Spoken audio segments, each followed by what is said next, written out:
NBC News is reporting exclusively today about a blunt message delivered by China's President Xi Jinping to President Biden when the two leaders had their summit in San Francisco last month.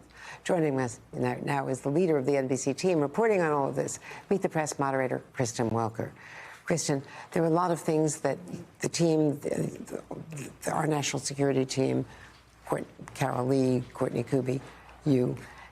And you. Well, this team found out really what was being said in this candid conversation that was described by the White House and the State Department in San Francisco last month. Absolutely. This was a blunt but candid conversation, not confrontational, but we are told by three sources, current and former officials who are familiar with this conversation, that President Xi said to President Biden that he does intend to reunify Taiwan and that he has not chosen a timeline to do that yet. He was also apparently complaining about the elections in Taiwan. And prior to this meeting, Chinese officials had asked that President Biden issue a statement supporting Chinese reunification, something that, of course, the president and the White House did not do. We've just gotten fresh, exclusive reaction from Senator Lindsey Graham to this reporting. I'm going to read you what he says.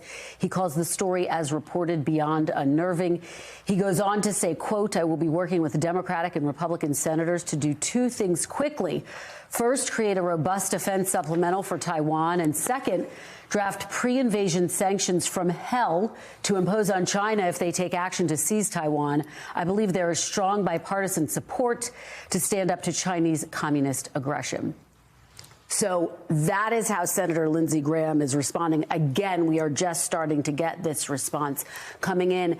Andrea, though, taking a step back, the big picture here, look, this is consistent with the messaging that President Xi has conveyed for years as it relates to Taiwan. What is significant, though, is the setting in which he delivered this message, the fact that he said it directly to President Biden, the fact that this took place at a meeting that was really intended to lower the temperature between these two leaders and between these two countries in the wake of the Chinese spy balloon incident last year. So it was a moment that caused officials to take note in the room. What does it mean? What, if any, timeline is he looking at? All of that remains to be seen, Andrea, but it certainly does raise fresh concerns and aggression. And it already creates political problems for this president because he wants to try to lower the temperature, as does President Xi. President Xi because he has economic problems at home, and President Biden because he knows that the global economy really depends on that. So that's a re-election issue.